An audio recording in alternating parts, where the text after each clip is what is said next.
Welcome to Hope Blooms, a podcast from the Early Pregnancy Loss Association. At EPLA, we seek to support women and families suffering early pregnancy loss by providing resources, education, and community.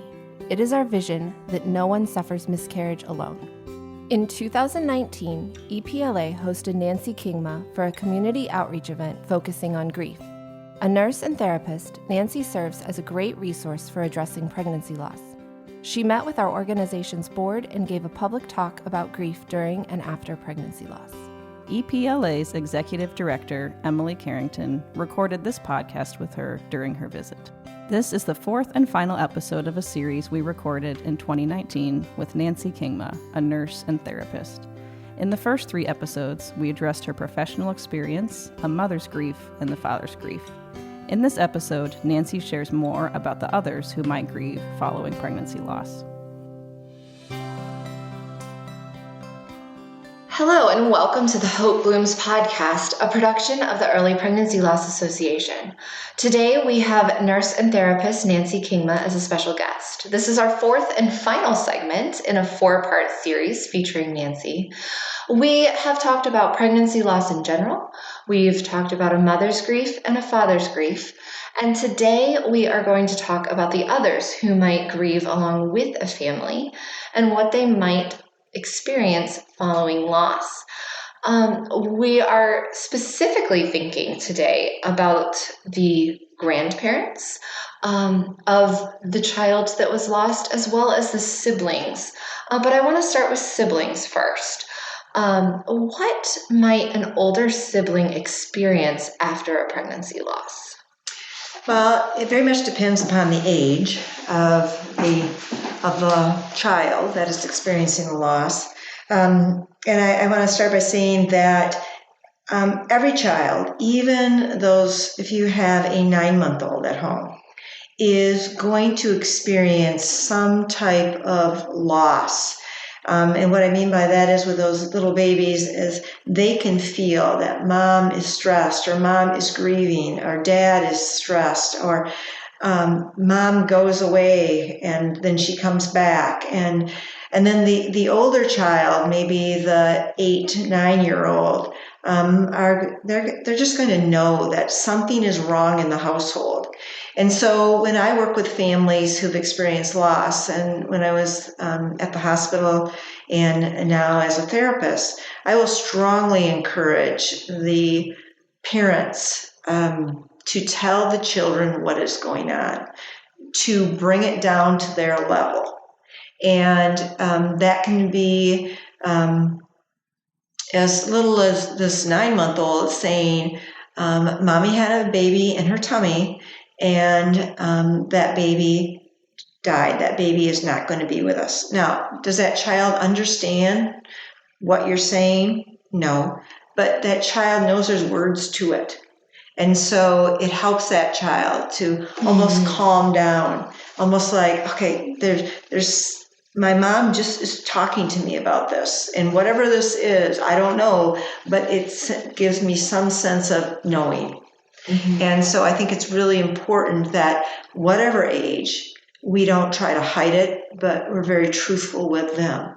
I also think it's important with children that we listen to the questions that they're asking and not try to expand upon what we think. Mm-hmm. So if a child says to you, and maybe this is a 4 or 5-year-old, Mommy, why did our baby die? And to say, if you do know, that you tell them the truth in a way that they can understand. If you don't know, to say that. We don't know why our baby died. But our baby's heartbeat stopped, and our baby is not going to be here with us. And so it's helping them to understand, helping them to have the words, helping them to know that they're a part of the family and you are including them in what has happened because they are a part of the family. Mm-hmm. Absolutely.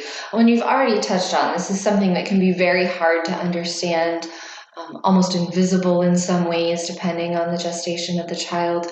What is a good way to approach this topic, and what are some good words and phrases and ways to make this clear? You've already talked a little bit about the different ages, but how do you do that with small children? One thing I always talk to the families about is to be very careful how they word this to the child. And not to say, well, our baby got sick and died. Because then the child many times, and depending on their age, if they're older, if they're 8, 9, 10-year-old, but if they're younger, they're going to be fearful. Well, if I get sick, then am I going to die too? The other thing is, if this family is a family that believes in God, believes in that there's a heaven, to not say, well, God wanted our baby. And many times the child will go, okay, what if God wants me, right? And so to just put it in very short, to the point, understandable terms for the child, that our baby died, and use the word died. Our baby died.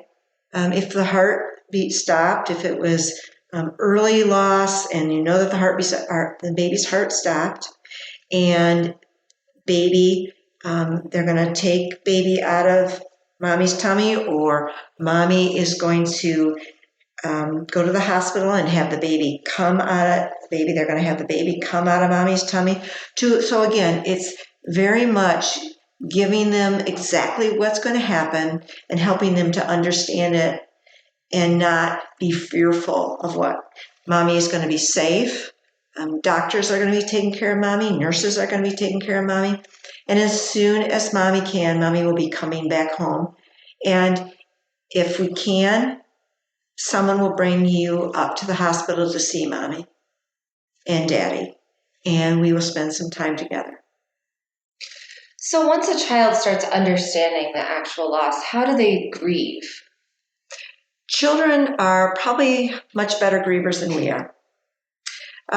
Children will grieve, they'll be angry, and then they go out and play. And that's a beautiful thing. And they also process their grief in play. And so that's why it's so important for us to give them a story. Because if we don't give them a story, then they're trying to figure it out in their own little minds. And they can come up with all kinds of little things that really aren't the truth. Mm-hmm. And by us giving them a story so often, and I find this so amazing with kids, they will play it out. They'll play it out with their animals, their little stuffed animals, or their dolls. And you will hear them, mommy telling, baby what happened. And they will just play it out. They will also, you'll see this in a beautiful way, that they will, if they can draw, many times you will find that they will draw out mommy and daddy, and then there's baby. Mm-hmm. And baby may be wherever they believe baby to be, a little angel in the sky. And they'll say, yeah, that's our baby, mama. That's our baby. And so they will grieve by play. They will grieve by talking. I think it's also important for us as parents, when there is a loss, to tell them that mommy and daddy are going to be sad. Mm-hmm. You're going to see mommy crying. You're going to see, if daddy's crying, you're going to see daddy crying. And give them something to do when mommy or daddy's crying. When mommy is crying, could you get mommy Kleenex?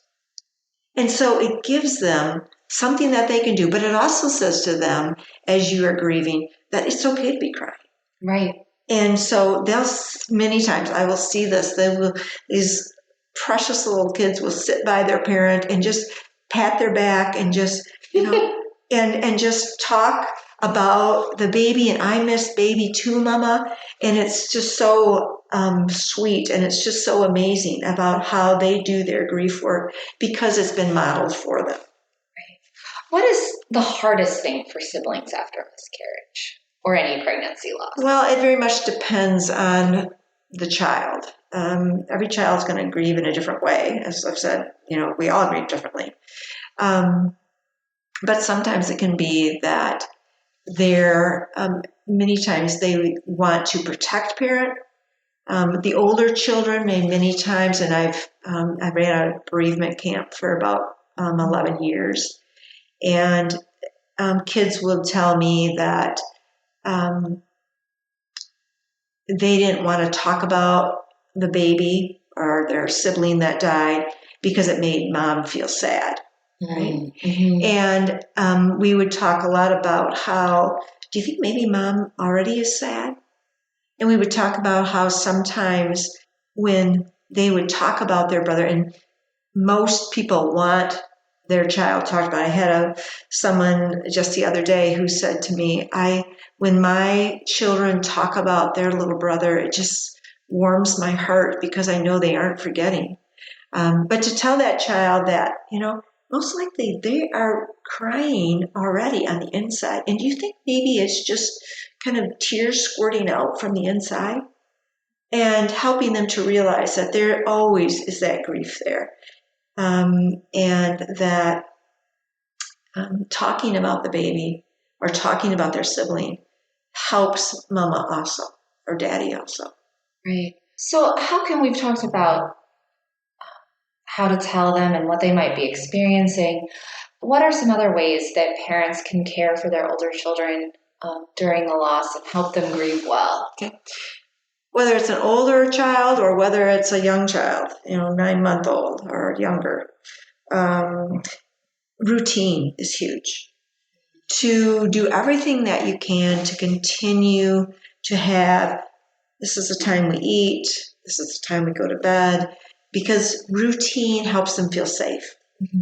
And that's all the way up to a teen. Mm-hmm. Routine, these are the things that we do, and helping them. And then also that there's other people that come alongside them. And I think it's really important, especially for the older child, that there may be an aunt or grandma or grandpa or whatever else that also gives them a place to talk about the baby or the loss that has occurred. And again, don't read into their questions, just answer their question. So often we go on, and they didn't want to hear that. They just wanted to know the question. It's also important that somebody, whether it's a professional that you reach out to, can help you to understand how children grieve at each stage. Right? 3 to 4-year-old cannot, they just don't have the concrete thinking enough at that age to understand that person is not going to come back. Mm-hmm. That baby is not going to come back. And it's important to realize that when they get to be 5, 6-year-old, yes, they do. But those younger age children, so they may ask questions, keep on asking mama questions like, when is our baby coming back? When is our baby coming back? Because they can't conceptualize that this baby will not come back. Right. And so those are things that are important for a parent to be aware of, that somebody can help them to know this about their child or what developmental stage their child is and how their child would be grieving. Right. And as we talk about that with the different stages and different children, for parents who are trying to navigate this, what is a resource you would recommend that if parents want to look into this and learn more as they care for children during this grief? Well, I know when I worked at the hospital for many years, one of the resources that I used was centering.org. They have an amazing number of books about perinatal loss, miscarriage, stillbirth, and newborn death. And they also have amazing books for children. And so I think that's so important to have books that can help your child, but also books that can help you to understand your child. Mm-hmm. And there are a number of books that talk about children and grief. Also, I want to encourage you, if there is an organization in your town that deals with children and grief, reach out to them. Mm-hmm. And you may find that there may be some organization that can just give you a handout that can talk about how children grieve and help you, or you can ask them this is what's going on in our family. How do I tell my 3-year-old that this is happening? How do I tell my 6-year-old that this is happening? How do I tell my 10-year-old? Right. And it's just really important for that information to be obtained so that you can do it in the best way possible. If you have someone that you know, perhaps even a pediatrician can help you with something like that. Right. Absolutely. Well, there's obviously a lot more we can say on children, but in the other direction, parents who have experienced a loss are sort of in between generations. What about their own parents, the grandparents of the child who has been lost? What might these grandparents be experiencing? So many times when I was in the hospital and I would be caring for a family who had just experienced a loss, miscarriage, stillbirth, newborn death, many times the parents of my patient at those days were there. And a lot of things are going on with the grandparent. First of all, if they have experienced a loss themselves, and a death always stirs up other deaths that you've had. And especially if the mother and father of this patient or their significant other, spouse, have experienced a pregnancy loss themselves. And so that's one thing that gets stirred up if there's been losses. The other thing that can happen is, and so often you'll find that the parent of the person who's experienced the loss, whether it's the male or female, we want to care for our children. We don't want them to hurt. And it doesn't matter how old they are, we still don't want them to hurt. And so we may try to fix our kids, just like, when our 3-year-old fell and got an owie on his knee, you try to fix him. You try to get it all better, kiss it all better. And you want that for that child too. And so that can stir up a lot of things. So not only is the grandparent grieving the loss of that future grandchild or children, but they're also grieving how their child is grieving and watching their child in that pain and trying to, what do I do to help my child? And so it's layered. Absolutely. It's layered. Absolutely. And this is certainly a topic that could have there's a lot to say on. But I think the core of this, as we're talking about everyone's experience of grief, mother, father, child, and grandparent, how can families work together to care for each other through the grief of a loss? I'm going to go back to family of origin. And many times we find and I can say this because I'm of the older generation now, where maybe that family was taught that you just move on. You move on. You have a baby loss and you just move on, and that's what you do. And they don't realize how significant this is because they were taught, their generation was taught, you get pregnant again. And the reality of that is sometimes you may never get pregnant again, or there may be more losses. And that's the reality of it, right? And so I think education for grandparents is a huge part of caring for families who've experienced pregnancy loss. I remember one time we had many, many parents in the support group at the hospital that I was at. And many of these parents were talking about their parents and how they just had no idea how to care for them, how to support them. And so we held an educational event for these grandparents and anybody else who wanted to come, because our goal was, how can we give the people who are surrounding these families the best information of how they can be there with them. And I remember a grandfather saying to me, and his daughter had delivered a baby that was probably about 16 to 18 weeks. And he said to me, and this was just so profound for me, he said, I remember being asked if I wanted to see the baby.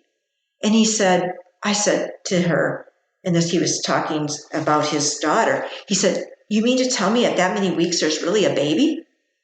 And he had no idea until he saw his grandchild that this was a beautifully, perfectly formed baby. Mm-hmm. And he said, that was when I began to grieve, because I just thought it wasn't a baby.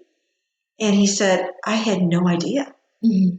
Because if you think about that, many times those generations, and this was some years ago, they didn't see ultrasounds. Right. They didn't see that this was a perfectly formed baby and had been for many, many weeks. Right. And it was just growing.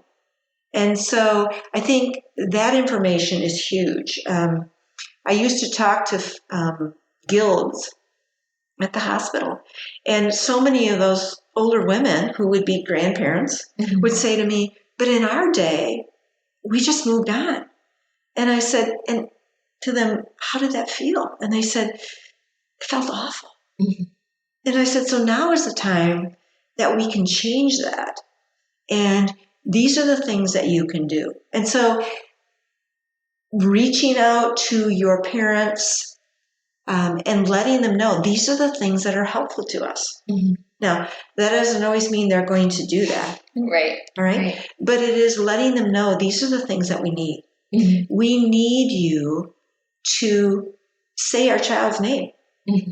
We need you to validate our child as part of your grandchildren when you list all your grandchildren. Especially if it's like some special event and you're saying, for an anniversary, we have 15 grandchildren and there really are 16 or 17. Mm-hmm. We need you to say that. We need you to, if you think about our child or how old they would be, that you say that to us. Absolutely. And to say, I was thinking about how old your baby would be right now, or how old Jessica would be right now. She would be 5. Because even though, Mom, you're going to see me cry, it's because I'm crying already inside, but you're saying it, and it's just so beautiful to hear you say her name. I was with a dad just the other day who said to me, I haven't heard our baby's name at all. My parents don't say it. And I think that is so sad, because that's what parents need to hear. They need to know that this baby is a part of not only their family, but also the grandparents' family. Mm-hmm. This is one of their grandchildren. Absolutely. And this child's important, or these children are important. Absolutely. I think sort of the follow-up thought I want to have on this, or talking about grandparents as they come to realize, and with ultrasounds, and become to be attached to these grandchildren at a much earlier stage. And as they sort of come to terms with this grief, you talk about the grandfather who suddenly found himself grieving. What do you recommend for them as they feel the tension of their own grief, as well as caring for their child's sadness? How do they balance that in this spectrum of family relationships? I keep on going back to communication. Right. You can't say it enough. Communicate. And you have to realize as a grandparent how important, most likely, and this is usually the case, and we know this from research, that this child was a cherished child, and they had hopes and dreams and plans. Now, a grandparent has their own hopes and dreams and plans, mm-hmm. right? They're not the same. Right. They're Absolutely. Not the same. But for both of them, there's profound grief. Right. And again, going back to you're watching your child grieve too. Right. And so there has to be healthy boundaries too. And healthy boundaries would be, as a grandparent, I cannot, and I'm not grieving the same as my child. Right. I'm grieving, but I'm not grieving the same. And to recognize that, and that's okay. That's perfectly okay. Right? Absolutely. But also, to be open to your child. Now, it may be hard for some grandparents to hear this, some mothers to hear this, but you may not be the primary person that your child goes to for support. Mm-hmm. Your daughter or your son may go someplace else because perhaps that person who they're going to has had a loss and can relate to them in a better way. But many times the mother may not be the primary support person to her child, whether it's the woman or the man. Right. Well, thank you so much. There's obviously so much here as we talk about grief and the experience of loss. And in many ways, this is only the beginning or a small part of a much larger conversation. So we thank you so much for having you, being with us for these last 4 segments. And thank you all to our listeners for listening. This is the Hope Blooms podcast, a production of the Early Pregnancy Loss Association. Thank you again. Thank you for listening to Hope Blooms, a podcast from the Early Pregnancy Loss Association. To learn more about how we and you can support women suffering early pregnancy loss, visit our website at miscarriagecare.com or find us on Facebook, Instagram, and Twitter. Thank you for listening.